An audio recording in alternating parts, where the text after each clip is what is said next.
Nah, ketika turun sujud nih mana duluan? Lutut dulu apa? Tangan dulu. Ini jadi masalah, Pak. Karena ada dua hadis yang saling bertabrakan. Yaitu hadis Abu Hurairah dan hadis Wa'il bin Hujr.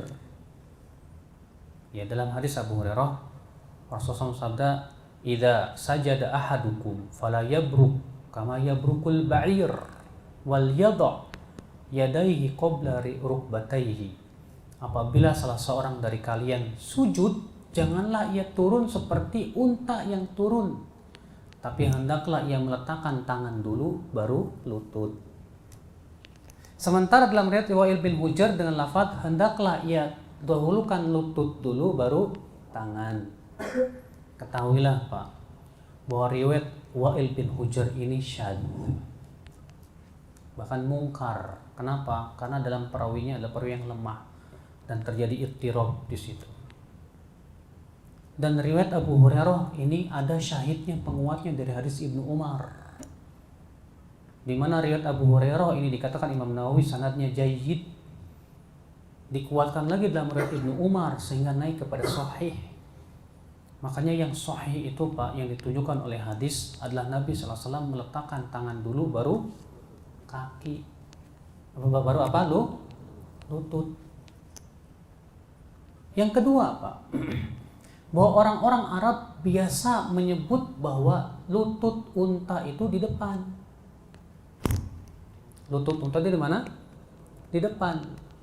Sedangkan unta kalau mau turun itu lutut dulu, baru kemudian belakangnya.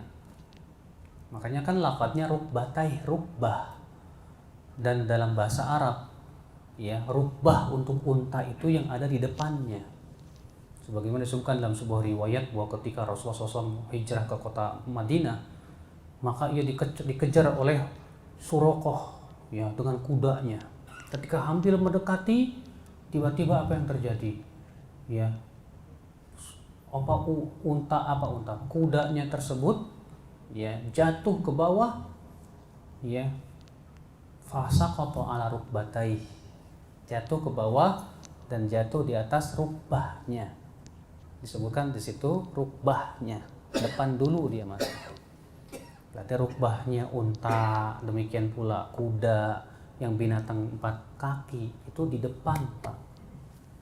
Ya. Sedangkan unta, kuda kalau dia duduk, dia turun rukbahnya dulu.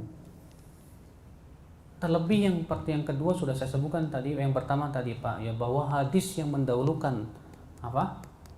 Lutut itu lemah. Sedangkan hadis yang mendahulukan tangan itu yang sahih. Secara ilmu hadis, makanya Pak, madhab kebanyakan ahli hadis adalah tangan dulu. Dan bahwasanya dari sisi ilmu hadis, ya, bagi siapa saja yang mempelajarinya, bahwa riwayat yang menyebutkan tangan dahulu itu lebih kuat. Maka kita turun tangan dulu Pak. Namun Syekh Sulaiman Ar-Ruhaili memberikan kepada kita sebuah faidah, bahwa kalau kita turun tangan dulu pun juga jangan mirip unta. Saya berikan contoh. Kan sami Allahu liman hamidah, Rabbana lakal hamd. Lalu ada orang begini, Allahu Akbar.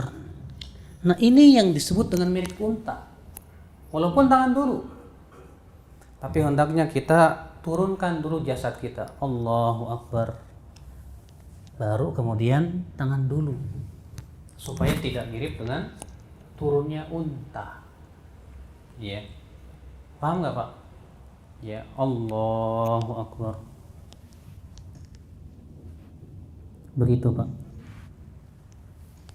Ya, jadi turunnya itu bukan begini, bukan, tapi turunnya Allahu Akbar, begitu Pak. Ya, supaya tidak mengikuti hayat atau, ya, bentuk unta turun. Ya, Allahu a'lam.